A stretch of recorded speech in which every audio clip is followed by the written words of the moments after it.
എടുത്ത പൊற்பாதமும்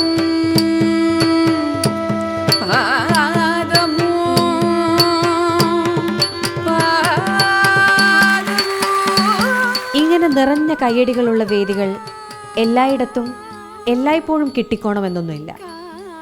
ഇങ്ങനെ ചിലങ്ക കെട്ടിയതിന് പലകുറി ഇറക്കി വിട്ടിട്ടുണ്ട്, ഒറ്റപ്പെട്ടിട്ടുണ്ട്, കരഞ്ഞിട്ടുണ്ട്.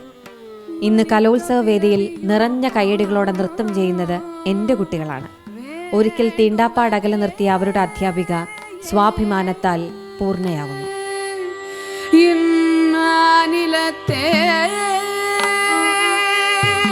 നൃത്തം അഭ്യസിച്ചതിൻ്റെ പേരിൽ ഒരുപാട് വേദികളിൽ എതിർപ്പുകൾ നേടിയിട്ട ഒരാളാണ് ഞാൻ. എൻ്റെ നാട്ടിൽ തന്നെ 160ഓളം കുട്ടികളെ വെച്ച് ഒരു നൃത്തവിദ്യാലയം ഞാൻ നടത്തിക്കൊണ്ടുവരുന്നു. അതിലെ 2 മക്കളെയും കൊണ്ടിട്ടാണ് സംസ്ഥാന സ്കൂൾ കലോത്സവത്തിൽ ഇന്ന് എത്തിയിരിക്കുന്നത്. ഭയങ്കര അഭിമാനമാണ് 2 കുട്ടികളെ. ഇപ്പോൾ 2008 ഞാൻ കൊല്ലത്ത് നടക്കുന്ന സംസ്ഥാന കലോത്സവത്തിൽ മോണോ ആക്ടിനാണ് ആദ്യമായിട്ട് ഞാൻ 8ാം ക്ലാസ്സിൽ നിന്ന് മത്സരിക്കുന്നത്. പിന്നെ ഈ 2024 കലോത്സവം നടക്കുന്ന സമയത്ത് ഞാൻ എൻ്റെ 2 കുട്ടികളെയും കൊണ്ടുവരികയാണ്.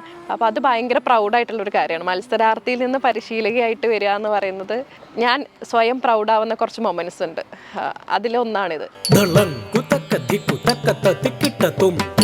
പിന്നെ ടീച്ചർ പറഞ്ഞാൽ ഒരു ചേച്ചിനെ പോലെയാണ്. ടീച്ചറാണ് ഞാൻ ഈ ഒരു ഇങ്ങനെ നിൽക്കാനുള്ളതിൽ എൻ്റെ സ്ട്രെങ്ത് എന്ന് പറയുകയാണെങ്കിൽ.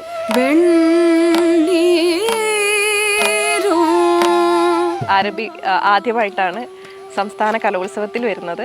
ചെറിയൊരു കുടുംബത്തിൽ നിന്ന് വലിയൊരു വേദിയിൽ എത്തിക്കാൻ സാധിച്ചതിലും അതുപോലെ അവളുടെ പ്രയത്നവും ഒരുപാട് ടീച്ചർ എന്ന നിലയിൽ ഭയങ്കര അഭിമാനമുണ്ട്.